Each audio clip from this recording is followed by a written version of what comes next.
তাহলে বাংলার বক্স অফিসে এখনো পর্যন্ত কেমন বক্স অফিস কালেকশন করছে রঘু ডাকাত ভার্সেস রক্তবীজ 2 ভার্সেস দেবী চৌধুরানী। তো hey guys, welcome back to my channel. আমি আছি আপনাদের সঙ্গে মিঠুন, আর আপনি দেখছেন আমার ইউটিউব চ্যানেল এমবি স্টুডিও।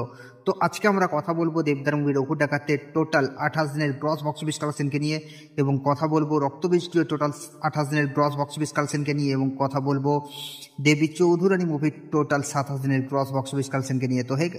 তো ভিডিওটা আপনাদের জন্য অনেকটা ইন্টারেস্টিং হতে চলেছে, তাই ভিডিওটাকে শুরু থেকে নিয়ে শেষ পর্যন্ত কন্টিনিউ করবেন। এবং আপনি যদি আমার চ্যানেলে ফার্স্ট টাইম হয়ে থাকেন তো প্লিজ চ্যানেলটাকে সাবস্ক্রাইব করে ভিডিওটা একটা লাইক করে দেবেন। তো চলুন ভিডিওটি শুরু করা যাক।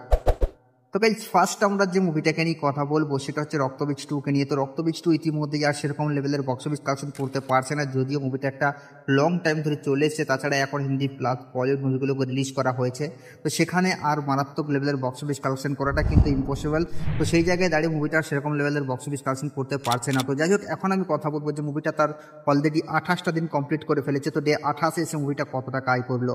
তো গাইস, আপনাদেরকে জানিয়ে দিই, এই মুভিটা তার ডে 28 এসে বক্স অফিস কালেকশন করেছে প্রায় 1 লক্ষ টাকার মতো, এবং টোটাল মুভিটা এখনো পর্যন্ত 28 দিনে গ্রস বক্স অফিস কালেকশন করেছে 4,46,00,000 টাকা। তো গাইস, এই মুভিটার বক্স অফিস কালেকশন নিয়ে আপনাদের কি মতামত আপনারা নিচের কমেন্টে অবশ্যই জানাবেন। তো গাইস, সেকেন্ড আমরা যে মুভিটাকে নিয়ে কথা বলবো সেটা হচ্ছে দেবী চৌধুরানী মুভিটাকে নিয়ে। তো দেবী চৌধুরানী মুভিটা এখনো পর্যন্ত ভালো বক্স অফিস কালেকশন করছে, এবং সেটা কিন্তু হল প্লাস শো টাইমের তুলনায়। তবে এখন আর আহামরি বক্স অফিস কালেকশন করতে পারবে না, কারণ আপনারা জানেন, একটু আগেও আপনাদেরকে বললাম যে অনেকগুলো হিন্দি প্লাস বাংলা তাছাড়া সাউথ ইন্ডিয়ান মুভিও রিলিজ করেছে। এত বড় বড় মুভির সাথে ক্ল্যাশ করে এই মুহূর্তে দাঁড়িয়ে আর সেরকম লেভেলের বক্স অফিস কালেকশন আনাটা কিন্তু কখনোই সম্ভব নয়। তো মুভিটা এখনো পর্যন্ত, তবে যদি আমরা হল প্লাস শো টাইমের দিক থেকে তুলনা করি বা এত মুভির সাথে ক্ল্যাশ করার পরও যে বক্স অফিস কালেকশনটা নিয়ে আসছে, সেটা আসলেই কিন্তু একটা ভালো বক্স অফিস কালেকশন।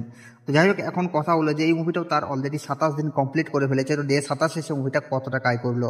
তো গাইস, আপনাদেরকে জানিয়ে দিই, এই মুভিটা তার ডে 27 এসে বক্স অফিস কালেকশন করেছে প্রায় 2 লক্ষ টাকার মতো, এবং টোটাল 27 দিনের মুভিটা এখনো পর্যন্ত গ্রস বক্স অফিস কালেকশন করেছে 4,44,00,000 টাকা। তো গাইস, এই মুভিটার বক্স অফিস কালেকশন নিয়ে আপনাদের কি মতামত আপনারা নিচের কমেন্টে অবশ্যই জানাবেন। তো গাইস, এরপর আমরা যে মুভিটাকে নিয়ে কথা বলবো সেটা হচ্ছে দেবদার মুভি রঘু ডাকাতকে নিয়ে। তো রঘু ডাকাত ইতিমধ্যেই তো বাংলার বক্স অফিসে ঝড় তুলেছে। তাছাড়া আমরা জানতাম যে এই মুভিটা একটা লাইফ টাইমে ভালো রকমের বক্স অফিস কালেকশন করেই যাবে।